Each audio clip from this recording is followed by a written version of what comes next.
The apostles, elders, the GMS who rule well and teach well. Salutations to the hopeful elect brothers out there on the four corners of the globe, pushing this truth and all truth is sincerity, straight to Yahweh Shem Yahushai. GMS Arkansas.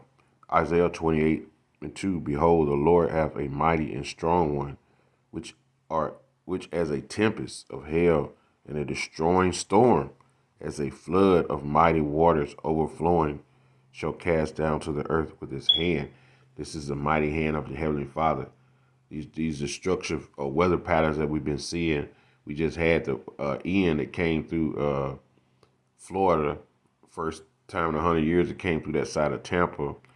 And Edomite was showing where, like behind his house, where water was missing in the Gulf of Mexico. It was no water. It used to be the Gulf of Mexico. It was gone. So the Most High having these strange things happen. Now he has he's finna go through and terrorize Issachar. This is just breaking.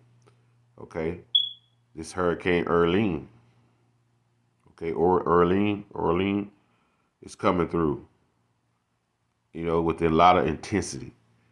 People down in Port of out there, they're running for cover.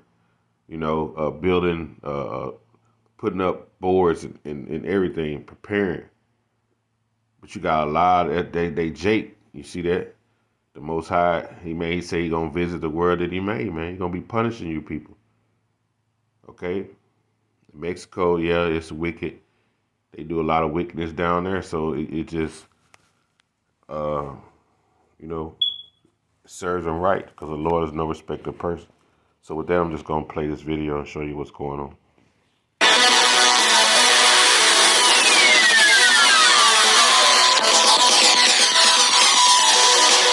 Hurricane Orlene is rapidly strengthening south of Mexico at this time. It's starting to clear out an eye, and it could be a serious threat to Mexico. It's expected to reach major hurricane status very shortly. Here is your latest update brought to you by Force 13 this October 2nd, 2022 on this evening.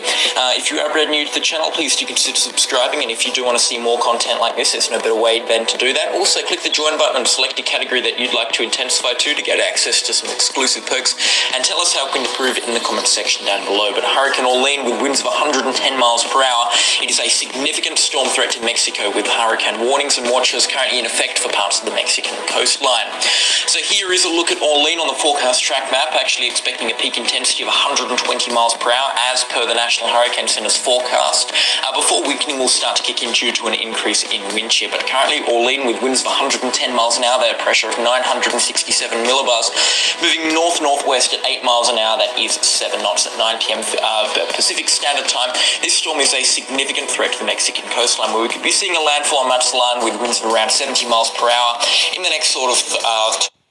Isaiah 28:2 again. Behold, the Lord have a mighty and a strong one, which as a tempest of hell and a destroying storm, as a flood of mighty waters overflowing, shall cast down to the earth with his hand. 2 to 3 days or so, and it could be bringing life-threatening conditions ashore, so make sure you do stay safe out there and begin your hurricane preparations, because this storm is a strong one, it is a strengthening one, and it's caught a lot of people off guard, and if it does put on a few more knots, it will definitely be a stronger storm upon landfall. Conditions won't be getting any better for Orlene, however. Strengthening is expected to really ramp up in pace as per the multimodal diagnostic comparison. Deep layer wind shear will be increasing from around 10 knots to around 30 knots in around 24 hours time. Sea surface temperatures are increasing, however, that's not going to do the storm any good, considering it's all over some pretty good sea surface temperatures right now, and mid-level humidity will be dropping from about here on out, however, not dropping by too much as to destroy the storm, but there is a sad amount of dry air up towards the northeast of this system, so that will cause the storm a big headache if it gets in the way of it. So here's a look at the National Hurricane Center forecast cone for Hurricane Orlene. You can also make out that area of interest just towards the southwest of it. That's got a 60% chance of development in the next 5 days. I reckon that has a hot shot at becoming the next Eastern Pacific tropical storm. Isaiah 29:6. Thou shalt be visited of the Lord Yahweh of hosts, with thunder and with earthquakes and great noise, with storm and tempest and the flame of devouring fire. So the Heavenly Father is visiting the world that he made. So shalom.